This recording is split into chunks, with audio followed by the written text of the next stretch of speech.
come home with a box. It's complicated. I can take the plastic off, and I love the new board game smell that comes wafting off of that box as you pull it open. You get to punch out all the little cardboard. Now what? How do I turn this into a date?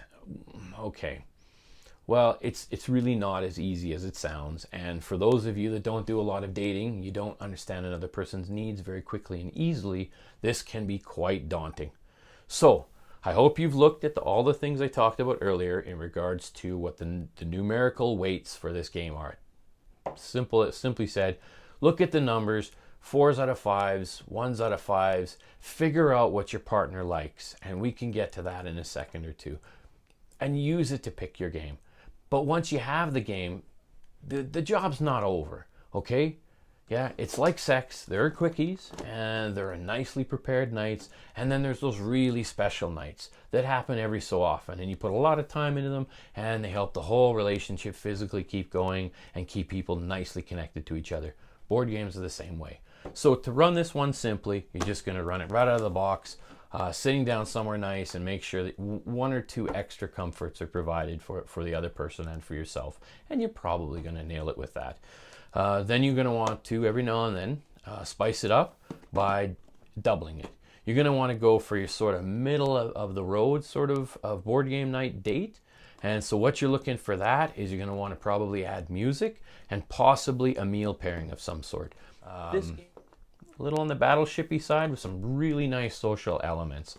So it'll fit into most nights. I would still suggest a snack, and I would go with something small and something that's sort of hand-sized. Nothing with terribly sticky fingers, because there is some manipulating of the pieces, and a lot of this is really hard to get into plastic if you're going to play it over and over and over and over again, which I do. Not everybody does, and you don't have to.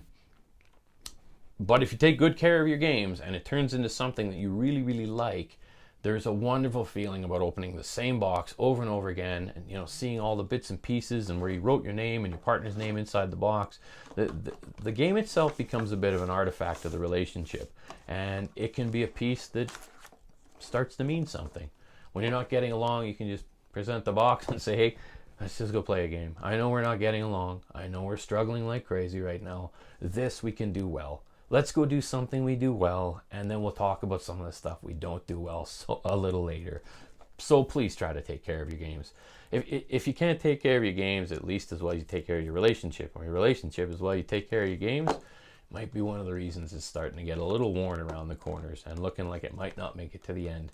Be careful, guys, with the things that are important to you. Sound fair? Cool. I'm going to stop nagging people to take care of their games. Okay, people. So how do I build this thing into a medium-sized date? I would always go with a meal pairing on that. I would always make sure that there was at least some music. And on our website here, we're going to be providing a short playlist that you can access to run alongside this game. It'll be about 7 to 12 songs in length, and it should pair up really nicely. It won't overwhelm, because one of the things you want to know about music is that if the game has talking and there is time to communicate, you want some kind of music or you want music that is not going to obliterate what you and your partner could talk about, because that's not helpful. You want the game to shine for what it is. So this game, something light. I hope you like what we've picked out at Games and Couples, and I hope it pairs up really nicely. Make sure to check your technology ahead of time. It really ruins the mood, and when the game starts to, or the music starts to cut in and out and flake out. So it is worth making sure that you have a good clean connection and that you have as few things running as possible. Because honestly, guys, the game and the time together should be the most important thing. Okay, another thing we have coming for Codenames Duet, and we'll be posting a recipe for that shortly, is we're going to do some martini glass dipping sauces that are shaken not stirred, that pair up really nicely with this game, and some nice dipping treat, and probably a nice bomb-shaped muffin.